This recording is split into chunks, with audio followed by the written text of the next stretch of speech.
right, girls, as you can see over here, I have some bears. And so this lesson, we're talking about how things can be the same. And so I'm going to pause for a second here. I want you to think of how these bears can be grouped into same. Were you thinking that you can group these bears by color? Well, let's see. We have red, that's one group. Yellow, that's another group. Blue, that's another group. And green, that's another group. So these are the same by color. Now, is there a different way that we can group them? Were you thinking big and little?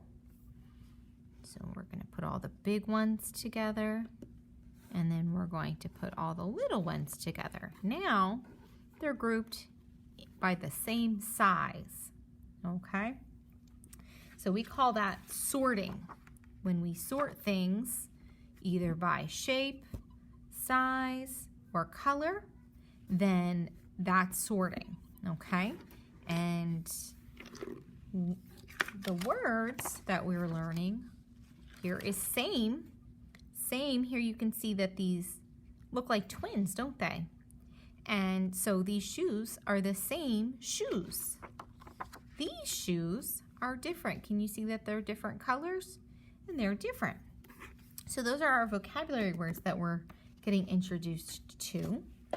And then here, I began the worksheet right here where it says Unit 1, Day 1. I think some of you might have gone ahead, but you shouldn't be going ahead. You should wait until I introduce the paper and then you can do it. That way you can understand it a little bit better.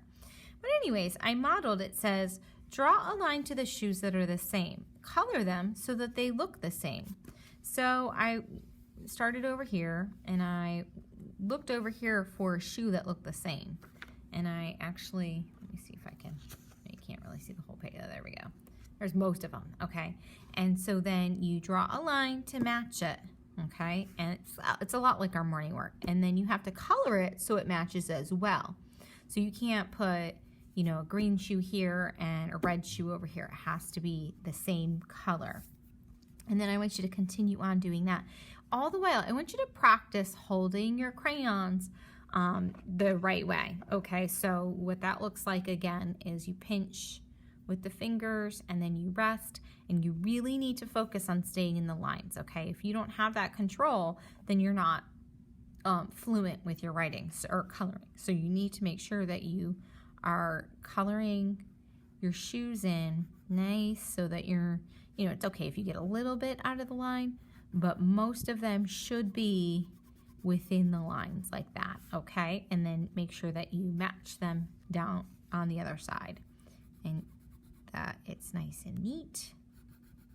If you go slow and have a lot of control over your crayon, it should look nice and neat, okay? And I really want you to use crayons for this because this is good practice. And I want you to use pencil right there, okay? So make sure you're holding it correctly and you have a nice grip. And so then continue on with the boots and continue with the pumps and match them with the shoes that are the same on that side. And that's it for today.